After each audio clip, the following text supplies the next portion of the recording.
All right, we're live. Lewis, how are you? Hey Carson, how are you? I'm doing good. I'm doing good. I had a talk earlier today and I didn't have my coffee, and so I had to run out and grab it, and now I have it. So it's a bit late in the day, but it's making me feel good. Was that the talk on abortion? That was the one. Ah, Yeah. I caught part of it. It was very interesting.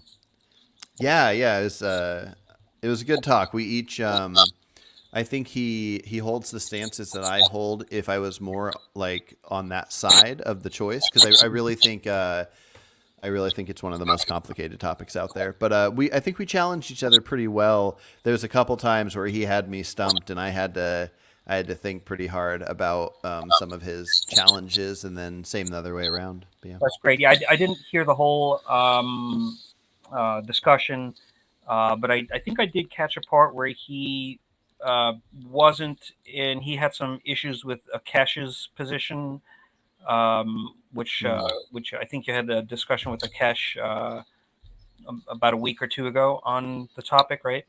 Yeah, Yeah. yeah.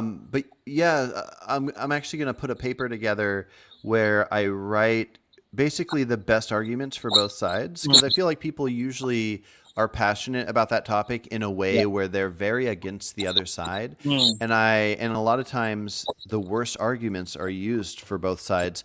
So I want to do something where I point out like how bad a lot of the arguments are on both sides, and kind of have an argument for how any of us that care about the topic should focus in on the issues that really matter. Because a Mm. lot of times people will say like that they think people should be able to have abortions because they can't afford to take care of the baby, and something like that. And then when somebody says to them, okay, well, what if magically we had all these resources and all the money in the world, should that person be able to abort their baby even if they didn't have to worry about that issue, and Yep. And then that the was their only reason? And then they'll go, well, most, no, it should still be illegal. And then it's like, okay, well, then that's not yeah, your reason. yeah, yeah, uh, there's yep, nothing wrong with any reason you have, but you need to yep. make sure that you're stating your own actual reason.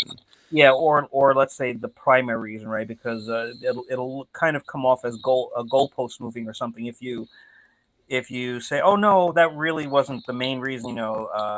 This is the reason, and then it gets challenged and kind of you you say, oh no, well, okay, if it's taken care of this way, then this other reason is why. But Hmm. yeah, I think you're right that sometimes people put forth pretty rotten arguments on both sides, and yeah, so yeah, be Yeah. interesting to see that paper. Yeah, yeah, for sure. But yeah, so I think you had some topics you wanted to discuss. What was the first one you wanted to talk about today? Well, yeah, couple of topics. I'm wondering about your definition. Have you sort of your definition of veganism? Have you sort of come to? Because I know you've been talking to a bunch of different people about it, and I'm wondering if you've kind of settled on a particular definition that you prefer or something like that. I sort of have. So the main person I've been talking to this about is his name's Angelo, and he's great. He has a lot of great ideas, and I agree with the majority of his thoughts. And he's challenged me really well. So basically, I put together a paper, and I think you might have seen it, where I had what I called the definition, which was a one sentence that what was it? Seeking to extend moral consideration to sentient animals, to non-human. Maybe it was to sentient animals. Mm. And then I had a the rest of the page just had information, and I think I want to get away from having a. Oh, I'm echoing a little bit now. Oh, come on, shit. Um, but yeah, I think I want to get away from having a one sentence definition. I don't really actually have many complaints about the vegan society definition that's currently there. And I think what I'm going to do is I'm going to put together two papers. I'm going to put together a paper that's essentially like the size of one page document on like Google Docs, that will be what I view veganism as. Like right now today, if I had to describe veganism to somebody that didn't know what it was, how I would describe the philosophy. And then separately, I'm going to make a one-page paper explaining my thoughts on the past definitions and how I view like vegans the and vegan thoughts. So like one will be completely ignoring everyone else, and the other one will be based on breaking down the things that a lot of people don't consider, like things like crop deaths or welfare type ideas. And so, anyways, yes, my ideas have changed, and I'm going to put out some papers on that.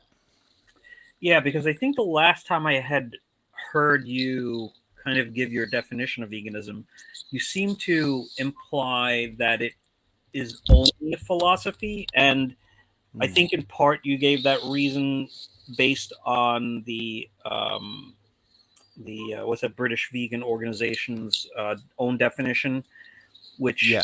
which has changed over the years, and which is, I guess, kind of good and bad. I mean, I guess it's mostly good that it's kind of changed, because if it's been updated to be improved, that's good, of course. Hmm. But it is makes it a little more confusing, and the current definition. Let me just pull it up here. I, Yeah, I have it up as I well. think the current definition uh, is not in alignment with your definition, because it's not just a philosophy, but it's also a way of living, right? So that would have Yeah. to has to entail a practice along with the philosophy. And so I'm just Hmm. wondering um, if you think that the vegan society's definition is um, if you think that part of the vegan society's definition is a problem. Yeah, I think it's a problem, at least as far as how I think it should be discussed. Mm. I personally, and we go through different stages of how we want to discuss things with people, but when I discuss this topic with others, I don't like the idea of telling people the way of life they should do, what their obligations are. I like the idea of explaining why I feel a certain way, what the philosophy means to me. And I also like the idea of maybe something like pointing out what laws I think should be in place. Um, oh, it's echoing again. Um, Man, I don't know why that happened. and and so yeah, so similar to I've heard arguments of when you talk about what is practicable, there are so many different things that different vegans can feel differently on. So one person could say that when it comes to COVID, oh, it's still echoing. I can't. It's hard to hear. Oh, fuck. Let me get out of this room. Testing, Let me try testing. getting out of this room. Let me see if that is the issue. Oh, okay. I'm out of the room here. I'm not. Testing, testing. I hear a little bit. It's not that bad. Hmm. Yeah, I can hear it now. Okay. So some people will talk about like a COVID vaccine, how there's like egg product in there. And somebody will say it's not practicable to not have it because you need, one might feel they need the vaccine to be safe.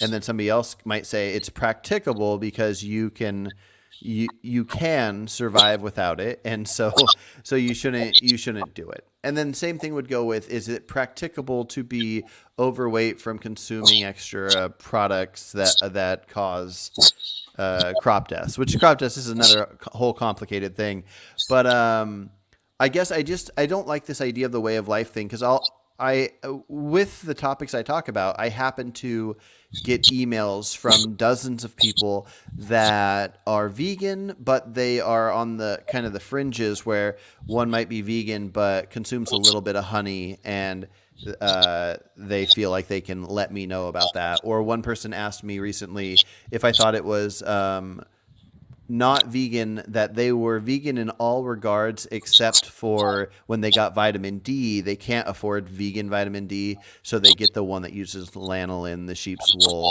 And that same person likes to buy Levi's and Levi's jeans. Some of them still have the leather tag on the back. So when I talk to people like that, I like to point out like stuff involving veganism and everything else in the world is all on a spectrum. You have things that are worse than other things. And so when it comes to doing good in the world and trying to not do bad in the world, the best things you can do are the ones that cause the least amount of harm. And the ones that if you're going to do something that's sort of wrong, it's better to have it be the smaller things. So like of course, if you need vitamin D to be healthy and you feel like you can only afford the really inexpensive ones that use lanolin, do that for right now and hopefully we'll have a more vegan future. And if you like Levi's and they haven't switched all of their logos over to not being leather, get your Levi's. It's not the end of the world and hopefully we'll have a more vegan future in the world. Wait, so did you start this off by saying that you don't you don't think that you should tell people how to live? Is that kind of how you phrased it? Um, I mean, I personally don't like to tell people how they should live. I tell them how I think it's best. I can explain to them that my moral stance is anything that causes harm or suffering to a sentient being, I think is immoral, especially if there is no justification for it. So every little bit you can do to not do that would be good, and everything you do cause I would call that immoral. Well, And I think it would be best if people did that. And I think there are many things that should be illegal. And if I would hope that enough people would agree that it could become illegal, I just don't like to tell people exactly what they should do. well, I'm specifically talking about in relationship to veganism, like what veganism is, Hmm. and this kind of all started off with you seemingly thinking that it should be just a philosophy, and then I've asked about the practice part of it, and then you seem to go into like, well, I don't want to tell people what to do, right? Did I kind of hear that correct or no? No, I would say that's correct. Like if somebody tells me that they're like trying to go vegan but they don't feel like they can be healthy without fish or something like that, and then I might tell them like, oh well, here's some sites you can check out to see how much pain fish actually feel so you can see that they're sentient, and here's some stuff to show what you could consume to get the same health benefits or whatever. But if you're going to cut out all these other things except the fish, that's a step in the right direction. That's cool that you're doing it. I wouldn't tell them because I'm a vegan and I hold this philosophy, I need to tell you you're a bad person and you shouldn't do this. That's kind of what I meant by what I would tell people I think they need to do. Yeah, I'm really more referring to like a definition of veganism. Like everything you said Mm. there is more like conversational stuff. I'm just saying like in terms of like a definition of vegan. Okay, yeah. So when I put out the paper I was talking about, where I'm not going to have the one sentence definition, it'll be like an entire paper of what I view the philosophy as. So, in a sense, the definition, it will not include telling people, don't do this, have this way of life. It's going to explain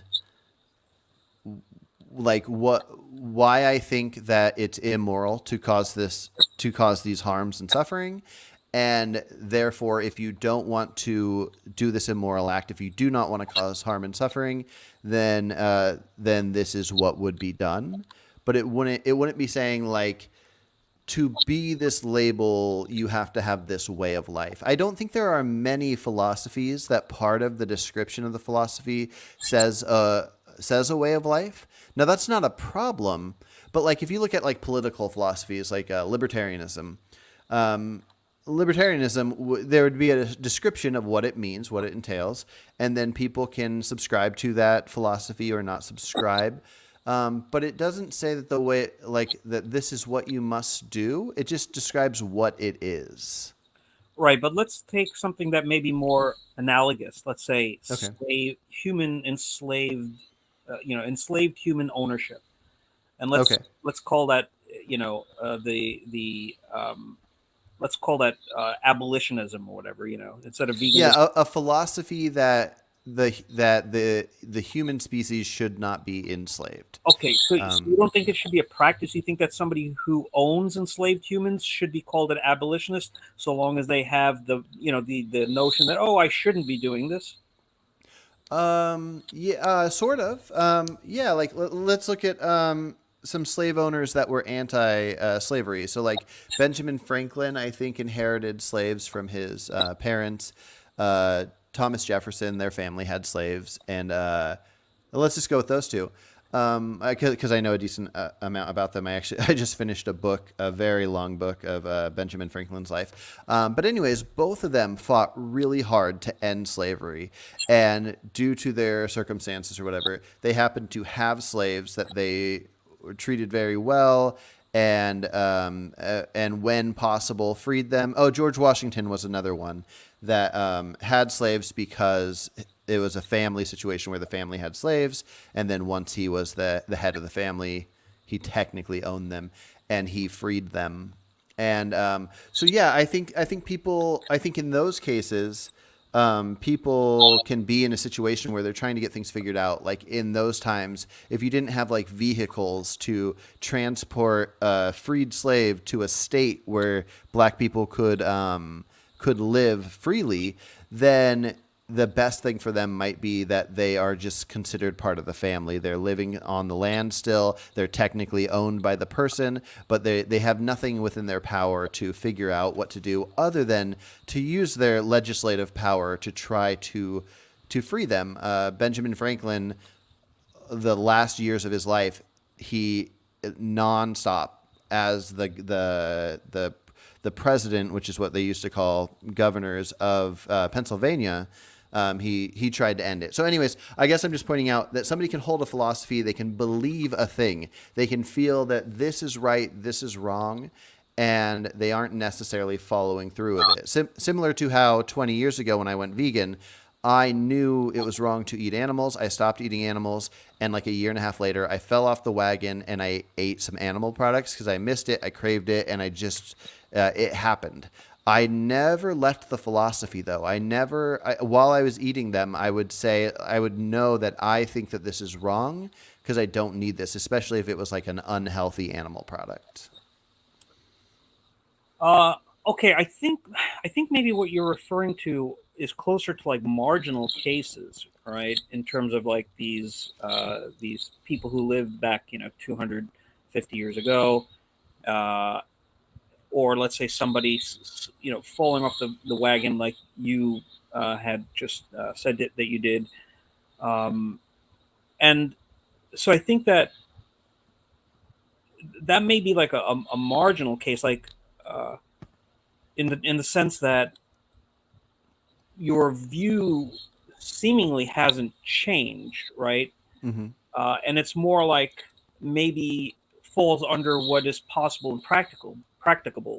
So, Mm-hmm. so um, maybe that would fall under the possible and practicable, but wouldn't be wouldn't be a challenge to the practice.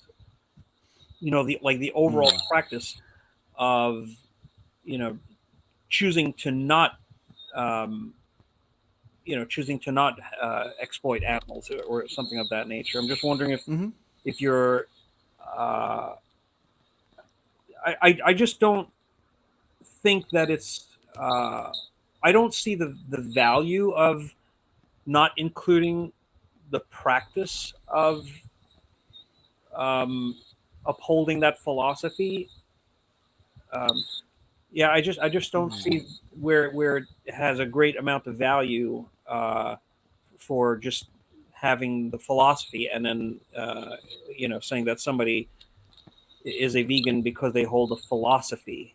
I think that Yeah. I think there are, let's say, marginal cases, like for example, I've come across over the years some young people, let's say 13 years old, whatever, living at home, right? Mm-hmm. And they truly want to um, practice, living without consuming animals, but because they live at home and because their parents are not open to having them eat meals without eating, either eggs, dairy, or milk, whatever. Uh, in those Under that kind of marginal case situation, uh, since it's something that they cannot practice. I think I don't. In a sense, I would sort of consider them vegan, but that's kind of a marginal case. Like most Yeah. people you talk to, I think that they can actually practice it, under the constraints of, let's say, what is possible and practicable. And I think without the practice of putting that philosophy, into your daily choices, it just seems to me, I don't know, I just have a hard time accepting a definition without that practice part. Yeah. No, I know what you mean. And it's complicated because yeah, I mean, to I guess to have a philosophy without the idea of practice at all would just be to say to feel bad for animals. Or, If or because that's kind of the thing is you have a feeling you have empathy for animals, and then how you let your actions affect that would be whatever the actionable things are. So the not consuming them, not purchasing them. So I get what you mean for sure.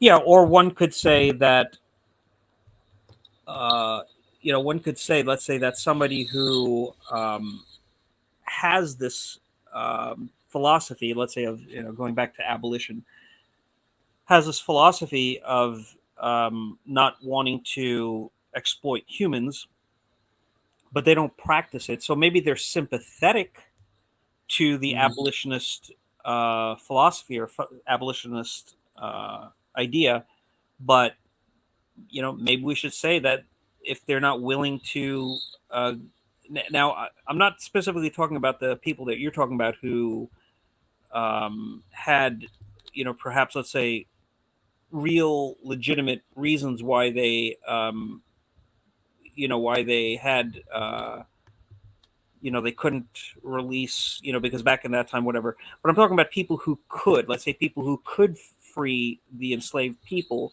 and chose not to because of, let's say, convenience. But they said, oh, but I do believe in abolition, I really do.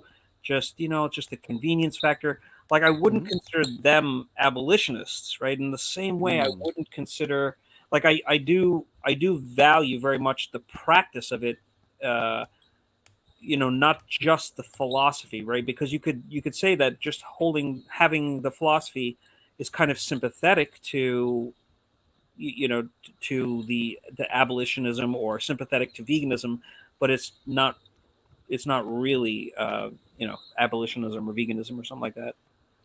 Yeah, no, no, I agree, and I think it's complicated. One of the biggest issues is figuring out what is practicable for each individual. Um, and so yeah, it's complicated. Like so, one thing that I would say, I think really the biggest issue with when it comes to why people aren't vegan is addiction. I think something like addiction, Hmm. because the okay, so in the US, I think it's over 80% of people are obese. So not just overweight, but obese. And for the most part, aside from like some people that are probably mostly lying in the fat acceptance groups, for the most part, everybody, so even the people that are like accepting and loving their body, if they could press a button and be a healthy weight and be like fit, slim, whatever, they would all do it. And we know that that button comes in many forms of healthy diets. And it could even be a variety of, it doesn't matter if it's whole food vegan or if it's like some like carnivore or keto or paleo or whatever. If people truly cut out all the processed garbage, the cookies, cakes, all this stuff, all the like white breads, the buns, all this kind of stuff. So even stuff that might have a negative effect on cancers and stuff like that, like certain meat products. As far as weight goes, if people just ate food that naturally grew, and even if they ate animal products that weren't like deep fried or whatever, then these people would be a healthy weight. But because of how food affects dopamine levels and how companies want to sell their products, and there's so much out there, there's fast food on every single street corner. These people that want to do this thing really bad, and they would like, I think there was studies done where people said that they would have a leg amputated if it would make them their body the perfect body they wanted. Some people said they would go blind, all these different things. And so these people, because of food addiction and what it does to the dopamine in their brain when they eat it, they cannot, for the life of them, figure out how to do it. And so same thing goes with meat products. If there are probably tons of future vegans out there that if there was no craving for dairy and like cheese and meat and whatnot, and they could be perfectly satisfied with other stuff, they would be vegan in a heartbeat. And so I think addiction holds back healthiness. Addiction holds back veganism, and I can't remember why I brought this up, but Well, I think it's a big issue. you just call them future vegans. Maybe the more correct context, we can call folks who kind of have this sympathy toward the philosophy. Maybe we can call them potential vegans or something of that nature. Like they're not practicing it, but they're potential vegans or something. I don't know. Maybe there's Mm-hmm. a different way, because it just seems like referring to people who don't actually practice the philosophy. I just find that a real kind of a real problem to call them or identify them as vegan. It doesn't. Yeah, no, I know it's tough, and I'm kind of moving past the point in like just for my own self of calling people vegan, whether that matters or not. I mean, I guess with what I do with a lot of writing and conversations online and just discussing things with people, I'm kind of at the point where I just have conversations with people. I don't need to know their status of if they call themselves vegan or if I call them vegan. Vegan is just a word we can use when we refer to what kind of menu we want to look at when we're at a restaurant, or how we want to refer to each other. Not that this matters for if it should be part of the definition, but what I notice, especially on like YouTube, is almost every vegan you'll come across will call another vegan not vegan. I just watched this guy who has told me he wanted to have conversations, but he always backs out. It's called Vegan, of course, and I can't think of his name right now. Sky, I think his name might be Sky. Anyways, I watched this thing where he did a video talking about Roger Yates, and it was this. I guess they had this big falling out, and they attack each other and call each other not vegans. Suppose this guy's claiming that Roger Yates eats foie gras, I think, and that I want to ask Roger about this because I don't buy this. Sound right. Um, I'd be curious to know if that's true, but it doesn't sound right. I think yeah, Roger Yates has been a hardcore, what I would call hardcore vegan for decades. But I mean, who yeah. knows? Like, I don't know the Well, whole story. well, and Roger has called me not vegan many times, and it's just for different random ideas he might hear. Like if I talk about welfareism or something, he'll say like, "Oh, I'm not vegan because I talk about that." Mm. And David C. Arnaz calls me not vegan because I'm in favor of thinking roadkill's fine, at least Right. philosophically.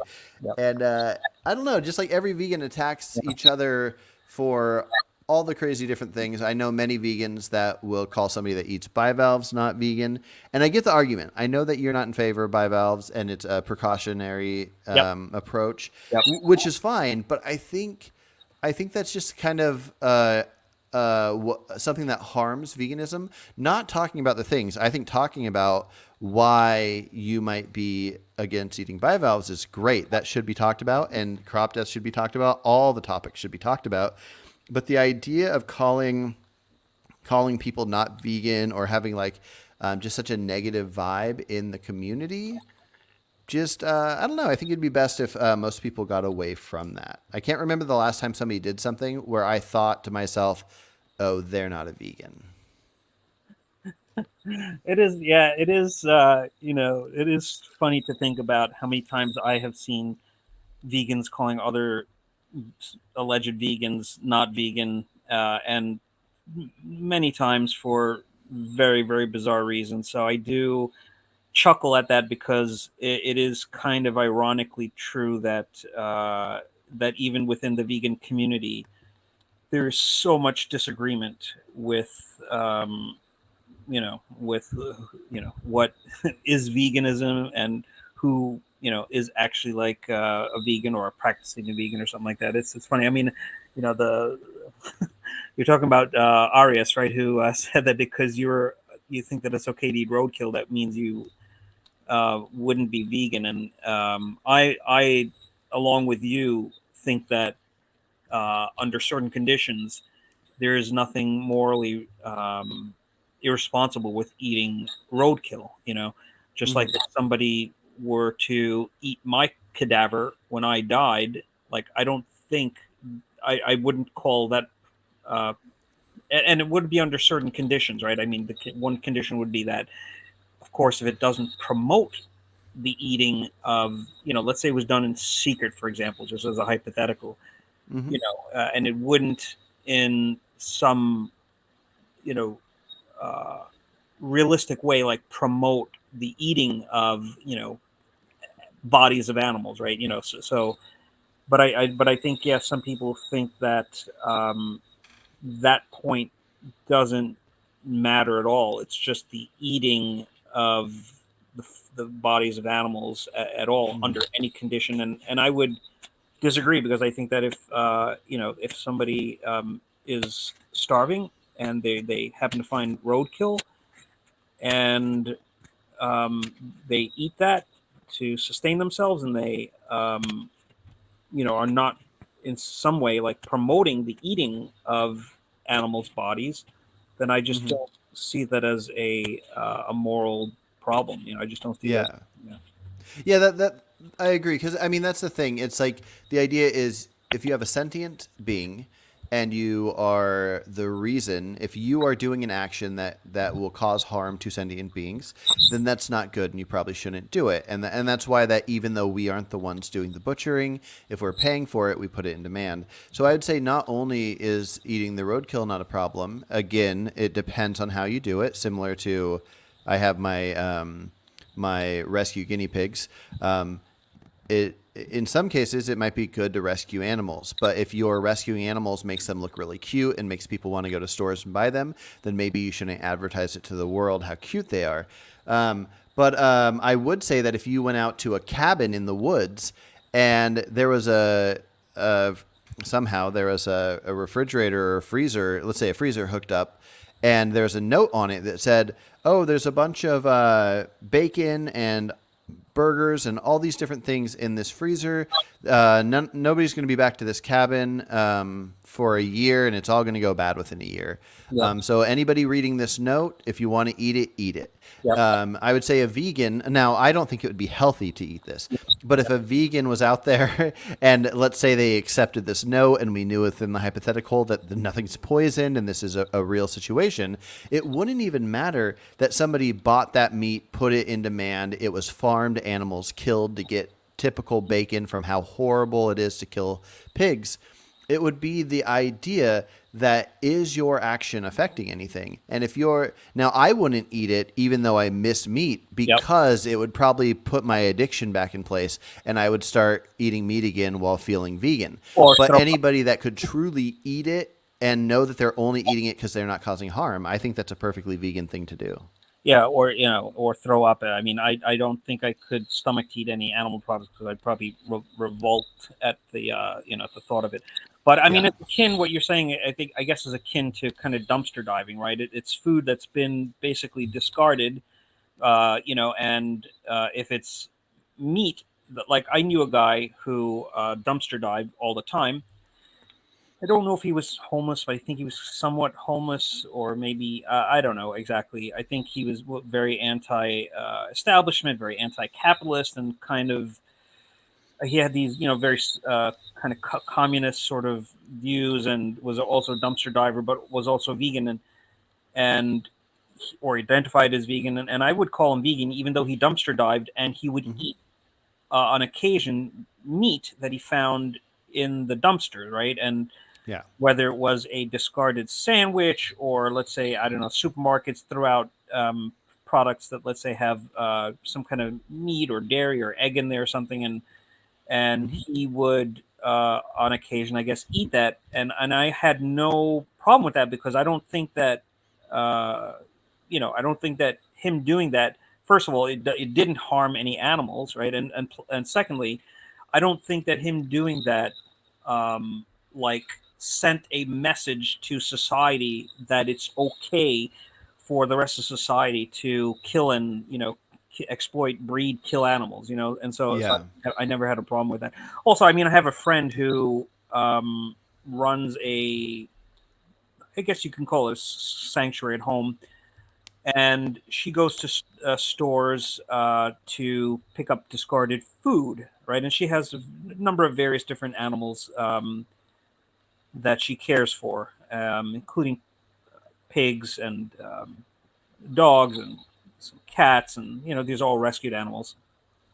And some of the food that's discarded is meat, and so she will actually take that meat that is discarded. It's basic, kind of like dumpster diving, and Hmm. she would, and I would see it as food, but not for, not for me, but for, let's say, the cats or whatever, who are or the dogs perhaps, or I don't know all the animals that all the different types of animals that she has rescued, but I know that she does take some of the cheese or meats or whatever that is discarded, and of course she, kind of assesses whether it's like safe for the animals to eat, whatever, including the veggies, because veggies can go bad and have bacteria on there that is not safe. So she makes assessments or whatever, blah blah blah, and she will feed as food to some of these rescued animals. Let's say cheese or meat or something like that, and I don't have a problem with that, because I don't think that uh, it's, first of all, like I said, it's not harming any animals, but second of all, I don't think it's promoting to society that it's okay for society to breed, exploit, and kill animals, for gustatory indulgence. So Yeah. Yeah, definitely. I actually know somebody that they post all the time on social media that if any of their friends have like freezer burnt raw meats in their freezer that they're going to throw away, that they want mm, them to donate it to them so they can give it mm, to pets and whatnot. mm, But yeah, I just wanted to point out. So Ambries in the chat here said that they wholeheartedly look forward to lab grown meat availability. Although personally, I wouldn't eat it, yep. but I know some view that as non vegan. Um, yeah, I find it silly. It's well, depending on how it's done, because there obviously could be various different ways it could be done. But the idea of taking like putting a needle into a cow, biopsying a little piece of blood or flesh or whatever they do, and then turning that into a way to feed tons of people without killing or really harming an animal, I find it very silly that a lot of vegans will say that they wish it didn't exist. Yeah, I do argue that I'm in favor of lab meat technology, although there Hmm. may be some lab meat processes that I might be opposed to, but the Hmm. technology itself, I'm supportive of, especially since there uh, does seem to be, as far as I understand, ways of producing cells which doesn't require animals to be injected, like pieces of them cut out or whatever. Hmm. And so, and I think, the technology will improve to the point where we may, I don't know, I don't, who knows where the technology can advance to, and so that's why I think I am absolutely 100% for the technology, lab meat technology, but not necessarily for all of the practices, because I don't know all of the practices. I haven't studied all of them, because there may be some practices that that I may deem a problem. In spite of the fact that let's say uh, the biopsy may feed, may be able to create hundreds of pounds of lab flesh. I'm not entirely sure I would agree with that, but I would have to know the specifics of that. But I think the Hmm. technology itself is very, very promising. Yeah, for sure. Weird sounds are happening that sound like there's a stampede behind you, but it just went away, so so we're good. Okay, I want to hop over to a different topic just to get your thoughts on this. Depending on how far you want to delve into crop deaths, I'll leave that up to you. But I mostly want to test your thoughts on something because for me, like I don't, for the most part, I don't care too much about. Um, the idea of negative rights violations versus positive ones and whatnot when it comes to animals because they we can't really communicate with them and get them to agree to stuff. So if they go into fields and we kill them to keep them off our crops, I view our treatment to animals just as what it is. So a question I have for you, and you might have heard me talk about this before, but if we could find out for sure that to get a tablespoon of sugar, a certain amount of insects, including bees, die because of pesticides, and let's just say five insects die to get a tablespoon of sugar, and let's say five insects die to get a tablespoon of honey. Do you see a huge difference if we humans know what we're causing? What do you mean, like a huge difference in moral scope or something? Well, like, 'cause- so normally a vegan wouldn't eat honey, Right, but right. the reason I'm using sugar is because it's just comparing two sweeteners. People could put honey in their tea or sugar in their tea. Would you say that if something causes no health benefit, and which I'm not necessarily claiming that sugar doesn't, I'm pretty sure it's safe to say that a tablespoon of processed table sugar is not healthy. Would you say that if you had a vegan that was completely vegan, but they also ate 1 tablespoon of honey, and then you had a vegan that was completely vegan and they had a tablespoon of sugar, and in both cases, the same amount of insects died to get the honey and the sugar. Would you consider one of those two more vegan than the other based on those choices? I definitely would, and so I think intention is crucial here, Mm-hmm. and I think that so. Let me try to put it in a different way. So I guess, so I guess, like eating sugar, right? Let's say it's turbinado sugar or something of that nature. Let's say it's sugar that is not uh, processed through bone char or whatever. And even if it was, I'm not sure if that's Oh necessary. yeah, I'm ignoring that completely. Yeah, just talking about sugar, the fact of the pesticides. Yeah, yeah, right. So I maybe an analogy, and of course all analogies fail at various points, right? Every Hmm. single analogy is going to fail at some point. So maybe I don't know. I haven't thought this out fully, but Hmm. so I take public transportation here in New York City, and Hmm. I do that because I cannot drive. I was born with defects in both my eyes, and I was never able to drive. So I'm required to take public transportation to places where, let's say, I cannot bike to or cannot walk to. And I do bike a Hmm. lot to do shopping and errands and stuff like that. But there's just places and times that I just cannot do that, and I require to take public transportation, right? Okay. And so I'm paying for that public transportation directly, right? I'm directly paying for that public transportation, but the system, that public transportation system, also kills rodents and insects, because I have seen them spray the buses, the subways, the tracks, and stuff like this with what I'm certain is insecticide because I've smelled it, and I don't know if it's also rodenticide in there.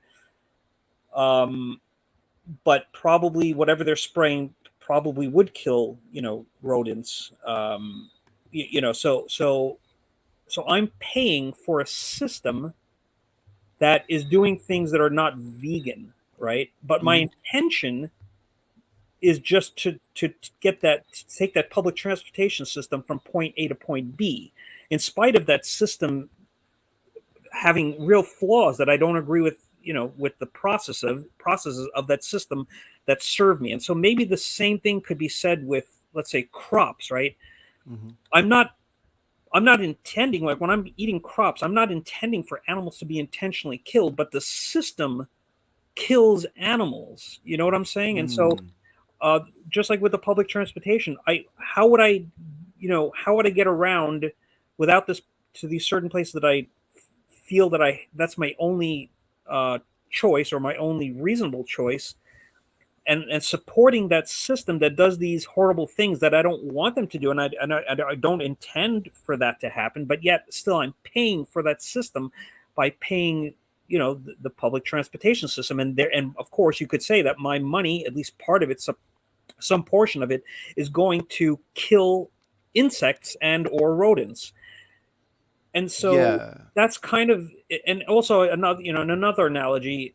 And if you want to go on, if you want to speak to that before I Yeah. go on to another similar analogy, we can do that. Yeah, don't forget the other one you have. I do want to hear it, but yeah, I do want to respond to what you said.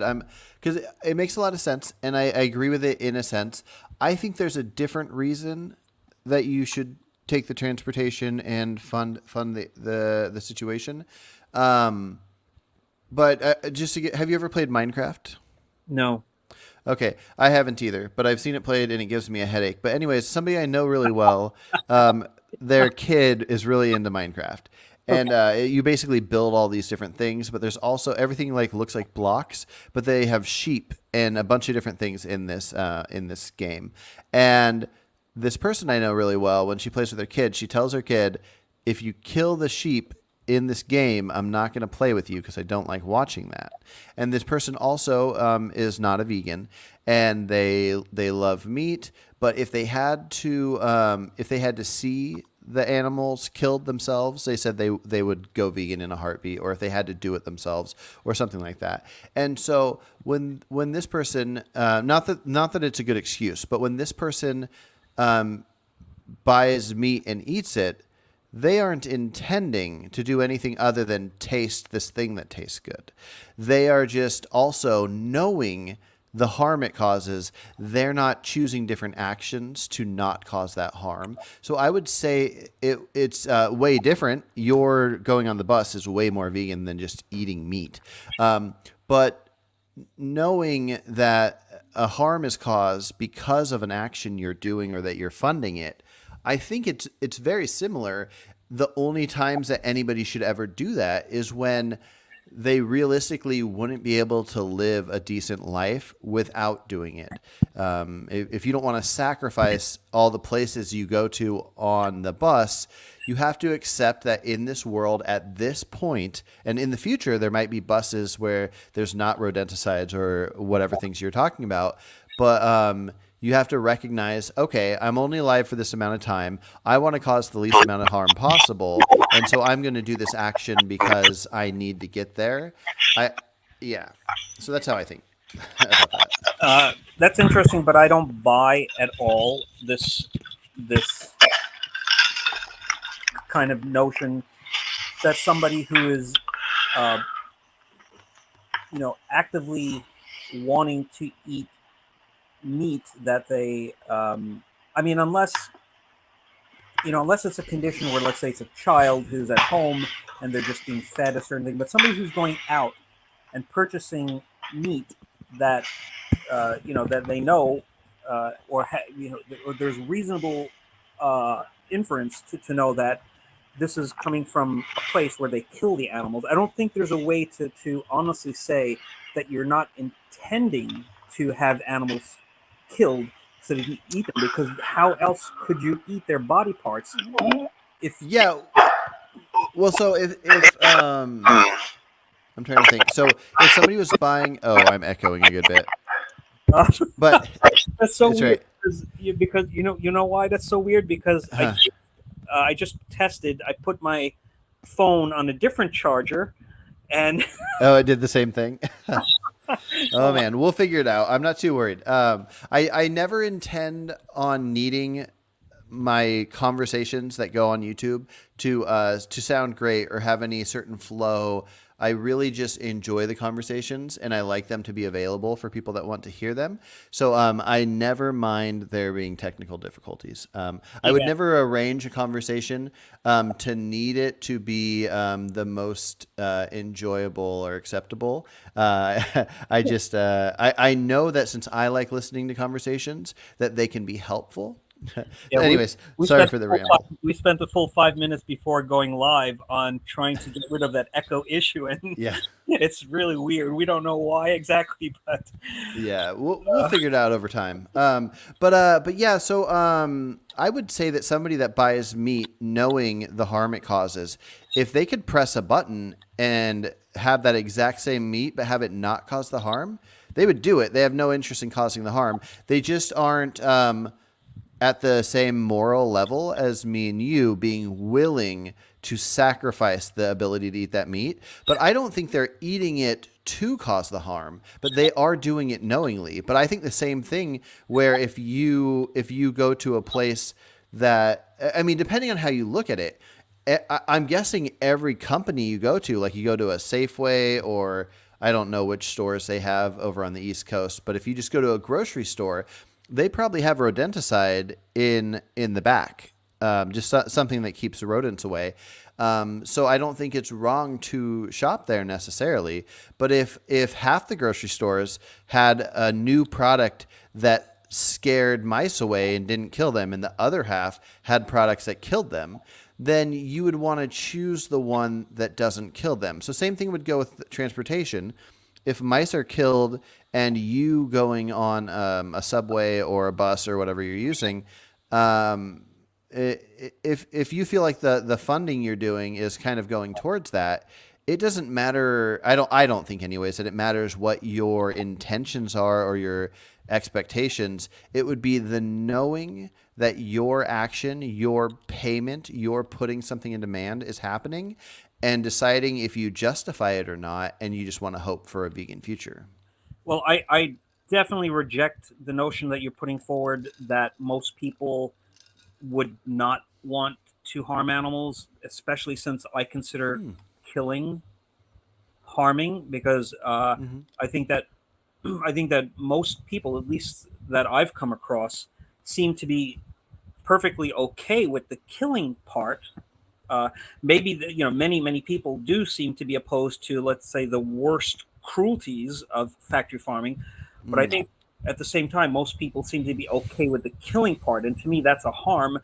And so I do reject this notion that most people currently don't intend to harm, meaning kill, the animals. And so I think there is an intention to harm animals when you're eating animal products Mm. under normal circumstances, because most people do know that these animal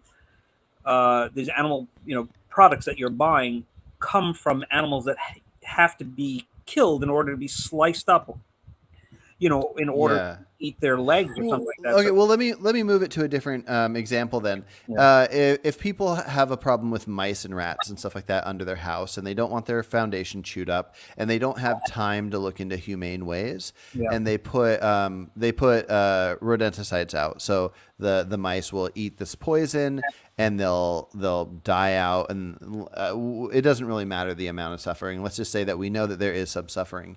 I'm guessing any human on Earth, even though we're talking about mice, which people do not care about mice in a sense, if they could just press a button and have those mice disappear, and it costs them $5 more than it costs for the poisons to poison them, I'm guessing every human would go, "Oh, well, I don't want this little mouse to suffer." you don't They, know most they, humans then. what's that? You don't know most humans then. Okay, you might be right, but I just think like if somebody was told like, "Hey, would you rather there be no mice there and no mice suffer, or mice there and mice suffer?" Like, I I just think that people, if it's not going to bother them, they would prefer no suffering. But I think most people just aren't empathetic enough, or at least they're so set in their ways that that's what makes them not go fully vegan. But I guess I'm just saying, like, I don't. To me, anything you can do to prevent the suffering, it would be the best thing to do. So if I was in your situation where I'm going on the bus or whatever, I would go, okay, that's fine. Like me, in my house, there we actually, as of right now, have a company that puts out stuff because we have had problems with mice. And I wish I didn't have to do this. I hope at some point in the future, maybe near future, I can figure out ways to do something else and not harm them. And so, in that same sense, I would totally go on the bus that you're going on and do this thing. But I know that I'm choosing these things. I would be choosing the bus. I'm personally right now choosing the company that kills the mice at my house. And maybe in the future, I could have a good way to not do it. I just don't think it's. I call it justified. I have my own justifications, my own reasons, but I don't think it makes it different or not wrong. Yeah, I might take I might push back a little bit, not now in terms of, let's say, and we could talk about this some other point. Hmm. What is the difference between justification and rationalization? I think that rationalizations are all sorts of reasons people give, but I don't equate those to justifications. I think justifications are much. I think they're different. And anyway, but that's a whole different topic. But getting back to the topic we were just talking about, Hmm. is that I think that we could call something, let's say, like the eating of crops.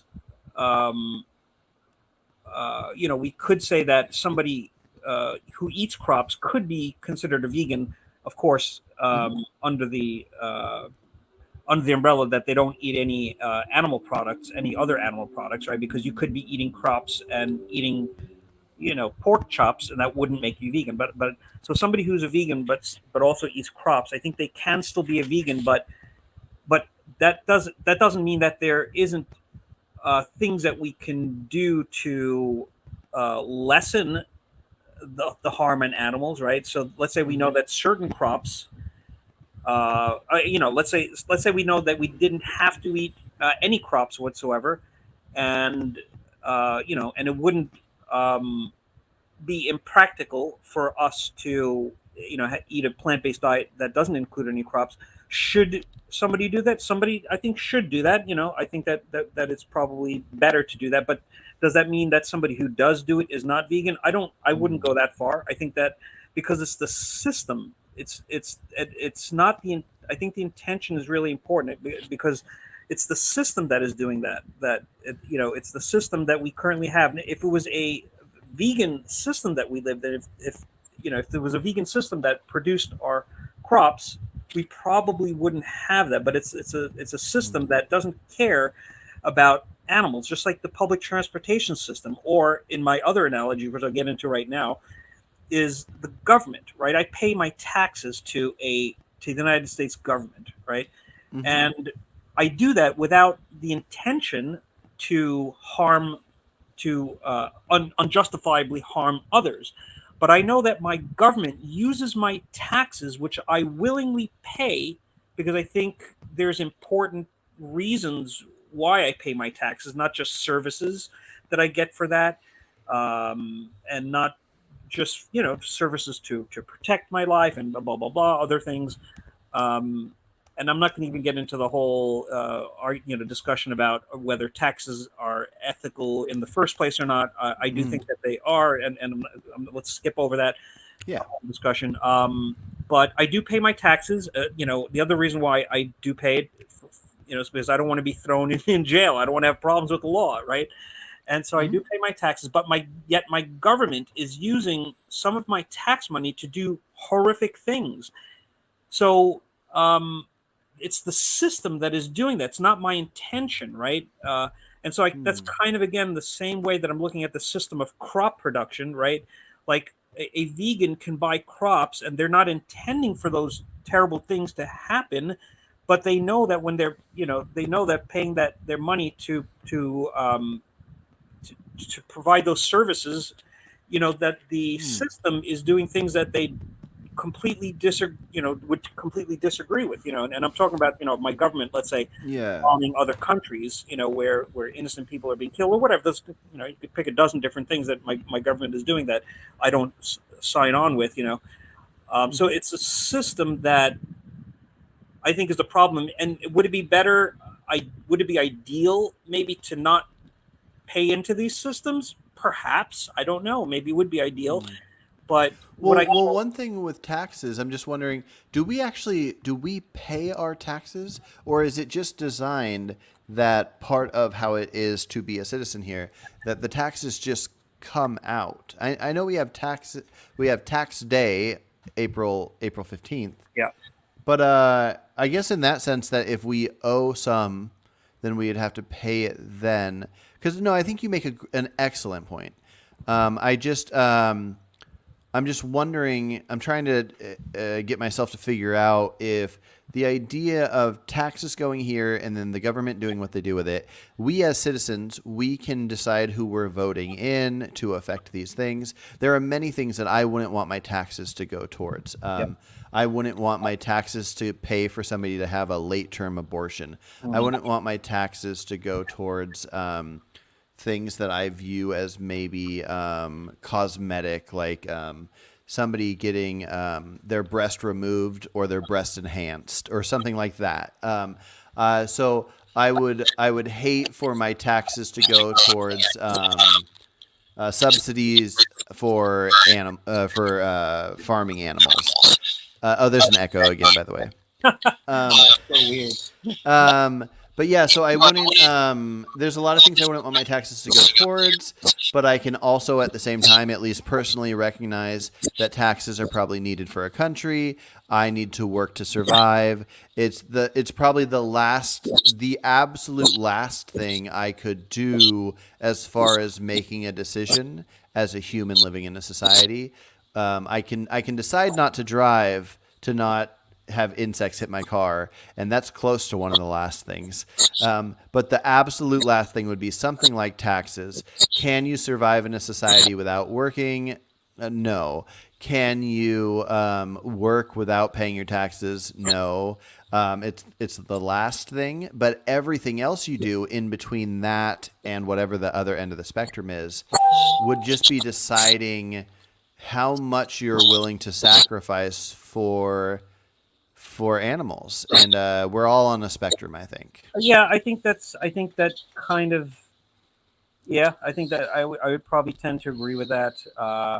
And and then again, it boils down to possible and practicable, right? Like we Mm-hmm. know that to a large extent, crop foods are very often some of the least expensive plant-based foods. Not in all cases, but in some instances, right? And many of them provide all sorts of different nutrients and calories and proteins, blah blah blah.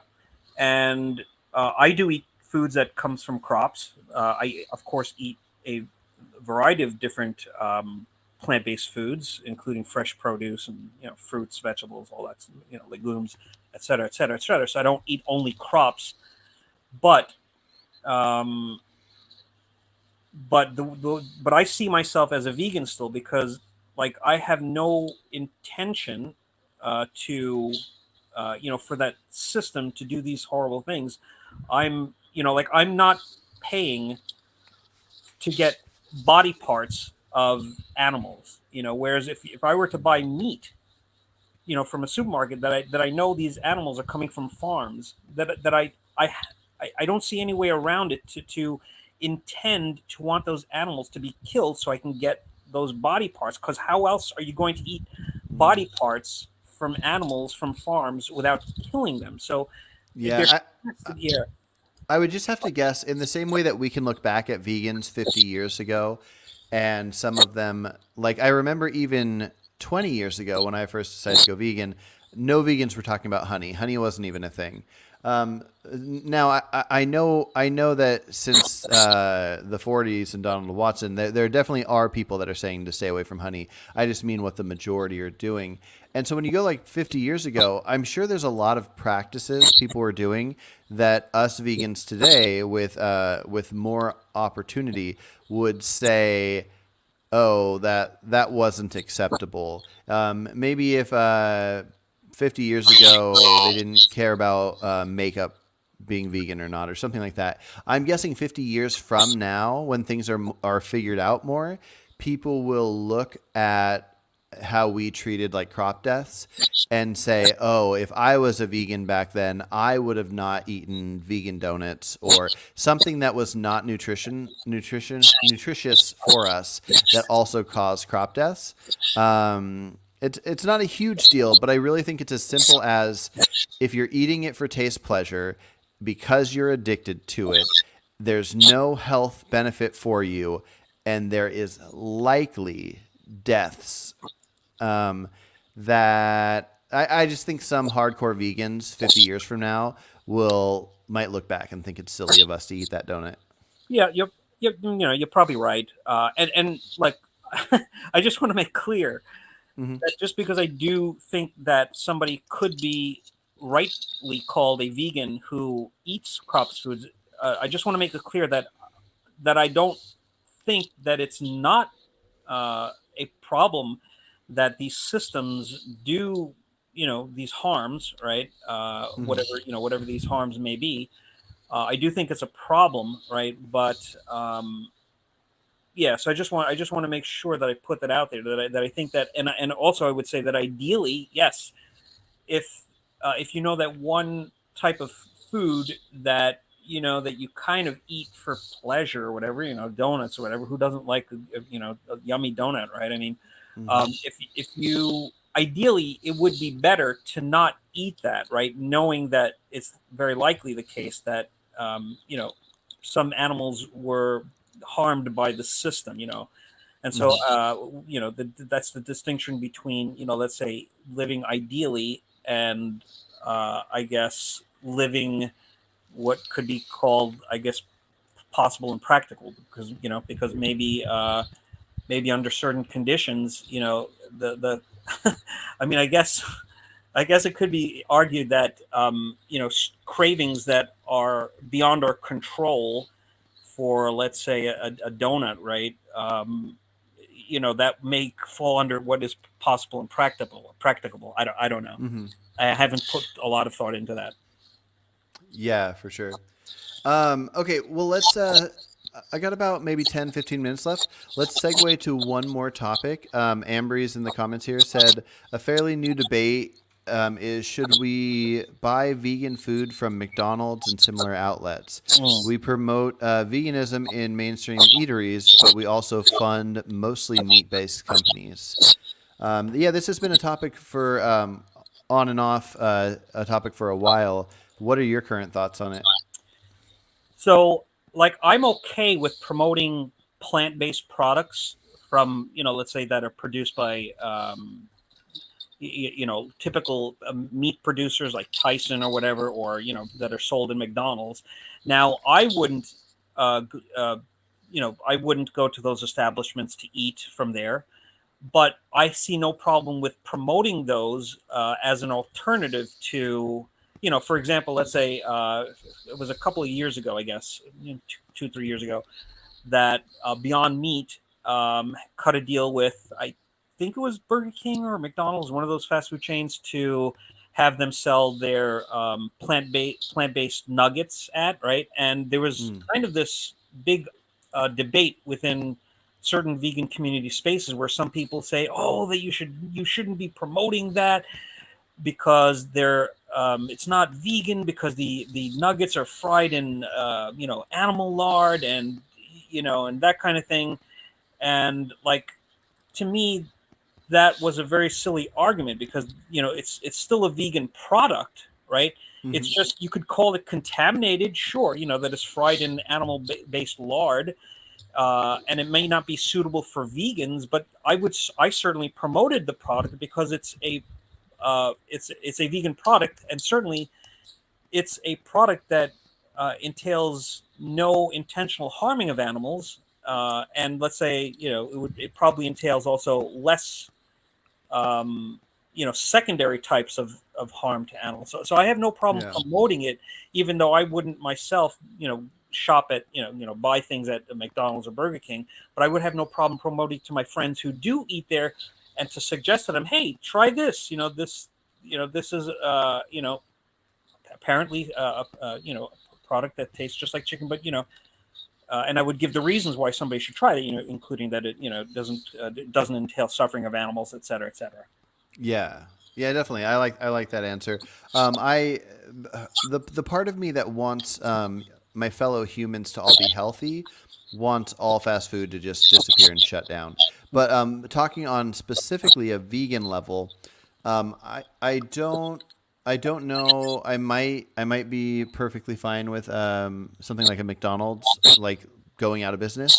But what I'll say is the if you buy something vegan from a company that's mostly meat based, your money isn't going towards the meat based element of the company. Your money is showing them to bring more plant based stuff in, and it's also the only other money, it would be extra money going to the owner of the company. So if you dislike the idea of the owner or owners of a company being wealthy, that's fine. But I guess in my mind, I don't really care which humans are wealthy or not wealthy. I want to know if my money is putting anything in demand, and I don't think that they would go, "Oh, awesome! People are buying plant-based burgers, so let's kill more animals." Yeah, I think, mhm. yeah, I think that's pretty obvious. That I didn't mention that part, but I would completely agree with you, because I think it's obvious that when you're buying plant-based products from a McDonald's or Burger King, I think that it could be said that the company is going to see that as a positive note toward uh, including more of those products. And so yeah, I don't think that I don't think that you could argue. I don't think it's real right to argue that that money is just going to be used, only to exploit animals. Who knows? I don't know how the breakdown works. Maybe a part of that could, right. Who knows? And look, I don't want to like promote these places, mainly because they do sell products that are a result of animal exploitation.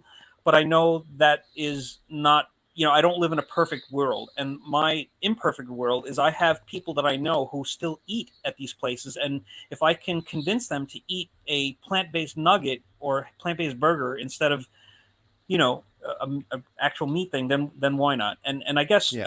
as a side note, I know that I mentioned that I wanted to maybe talk about this other thing about animals.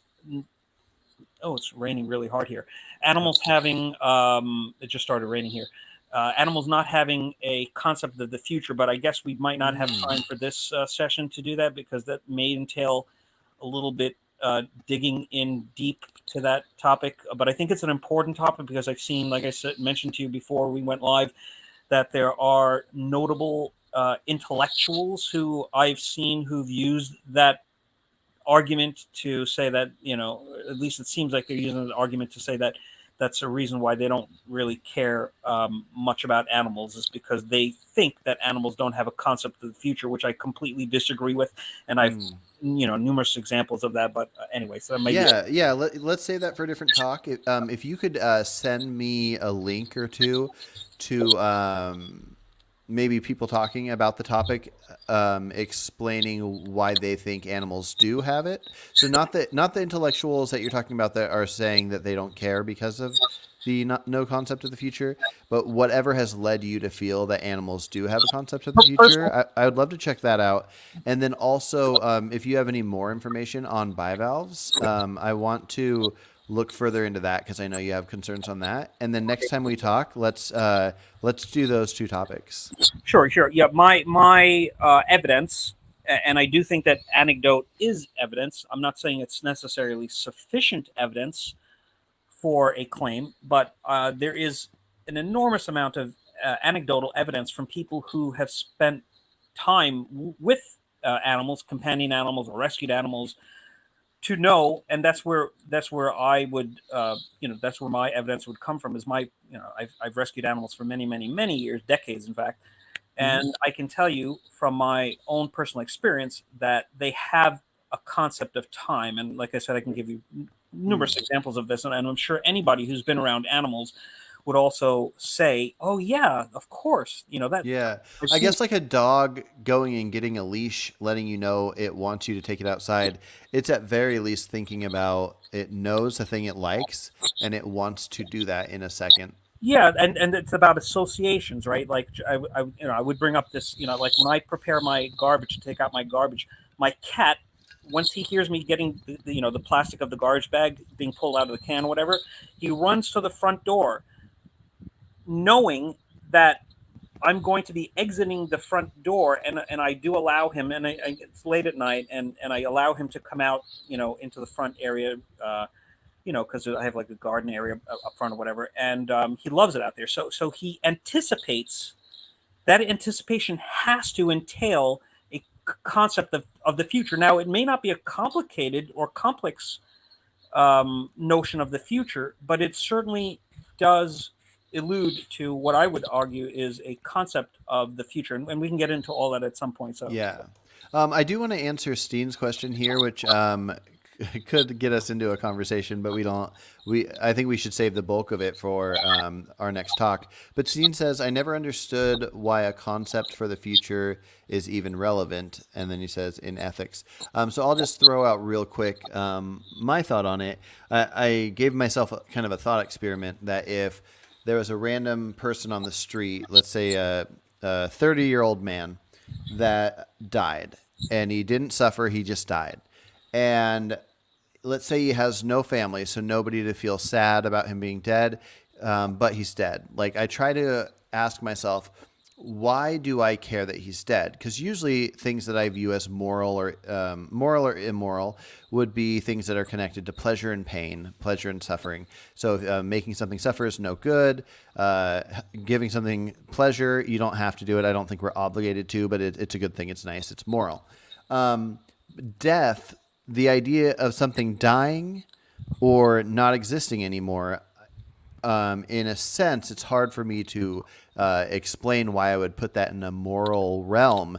And the only thing I can think of to explain why it bothers me that this 30-year-old died is I am a person, they are a person. I know I have thoughts of the future. I want to listen to a lot of music. I want to hang out with my kids and my grandkids and my great grandkids. I have a lot of movies I want to go see. So I have this want for the future. And if I didn't have a want for the future, if somebody said like, "Hey, do you care if you stay living?" I'd go, "I don't even know what that means. I don't have any thought past today, but right now I feel all right." Then I probably wouldn't care at all that that person's dead, because the only thing I care about is that they missed out on a thing they wanted, and I don't want to miss out on a thing I want. And I still think it's immoral to kill somebody. It's immoral to, same with animals. It's immoral to prevent their future. But the reason that it's like kind of a complicated thing is I mostly don't have a reason why I care about their death if they don't have a want for the future. that's really good. And before we sign sign off, I just wanted to say, and this is this is neither here nor there, but Hmm. it's about July, 32 Hmm. years ago. It was about July that I actually went vegan. So I'm kind of celebrating my 32nd years of vegan this month. I don't know exactly, because I kind of was introduced to the idea from a girlfriend Hmm. in the spring, and then I started doing research into it. And of course, me being a big, carnist at that time, I thought when I first heard it from my girlfriend, this notion about vegetarian, and I can get into the story at another time, but I kind of blew it off like, oh, come on, please, this, whatever.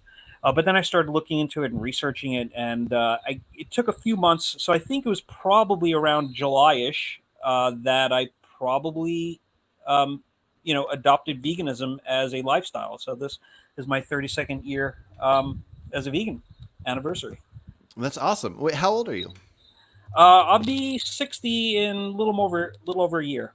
Oh wow, okay. I did not know. Not that that's old or anything. I just didn't know you were that old. I assumed you were around the same age as me. Yeah, which Um, is what, about 25 or so. I'm 38. Some it's funny because some people think I'm in like my late 20s, and other people like at least Garland's people think that I look like I'm a haggard old six 60, 70 year old pale malnutritioned overweight man. um, but but yeah, no. You said you're going to be 60 this year? In a little over a year, about a year and a couple of months. Gotcha. Yeah. Gotcha. Cool, cool. But yeah, that's awesome. So, 30, of course, 32 years vegan. 32 vegan. I haven't died. I have my full mental capacities, my physical capacities. I feel healthy. I feel great. I feel youthful. So, I mean, it's just such utter nonsense and bullshit, of course, that all of these anti-vegans, have this rhetoric that you can't be healthy on a, you can't be healthy as a vegan, of a plant-based diet, blah blah blah. And I'm not somebody who is a very health conscious person either. And of Hmm. course, I should be. And I'm not saying that I eat a terrible diet, but I'm not, I'm not particularly like, everything that I eat has to be, like organic and just, et cetera, et cetera. So Yeah. Well, that's another thing. Maybe we should have a talk on health at some point. It's complicated, and I don't know a lot about it. But I think after I do more research, what I'm going to lean towards is that I recommend vegans eat organic food for crop death reasons. Um, and just a really quick layout. So the reason a lot of vegans don't eat organic is because organic often, almost always, uses manure, where non-organic does not use manure, but it uses pesticides. And I would say that manure being a byproduct, that if if manure was needed but wasn't readily available, I don't think people would breed cows to use the manure. I think they just want to make all the money they can make on it. So if everybody stopped eating meat, then I think people would figure out better ways to farm without manure. So I think since the manure exists because the people eat meat, then the manure being used, it doesn't mean much to me. Where the pesticides being sprayed, not only are they bad for us to consume, but the insects that die from them, the birds eat those. I think it's like 57 million birds die a year or something like that just from eating pests that have pesticides in them. So I could be wrong once I do the math and analyze all the different elements of it, but I think even though I don't think anybody should worry about it if they can only afford non-organic, go for it. But I really think the more vegan thing to do, working towards the future, is going to be eating organic when you can. You do realize, I'm assuming that you may realize that there is a group of very outspoken vegans who have promoted, not in recent days, but a few years ago, there was this whole argument within certain parts of the vegan community about whether or not eating organic is vegan or not, and there was this clique of vegans who was saying that if you're eating organic produce, you're not vegan, and Mm-hmm. I strongly disagreed with that. And I mean, I had, like there were some fair arguments within their argument, but their overall position that it's not vegan, I think that was silly, but because, well, for numerous reasons. But one of them is that you can eat certain organically grown products that, as far as I understand, no manure is required to grow those organic products, right? So, Mm. so if the argument is that you're not vegan because you're eating organic products, then it would have to boil down to the specific products you're eating, right? Yeah, because like veganic farming, which I hear about, but I don't know how real it is or how many farms there are. The veganic farming would be organic and done vegan without manure. So they Yeah, must be referring only to organic food coming from manure.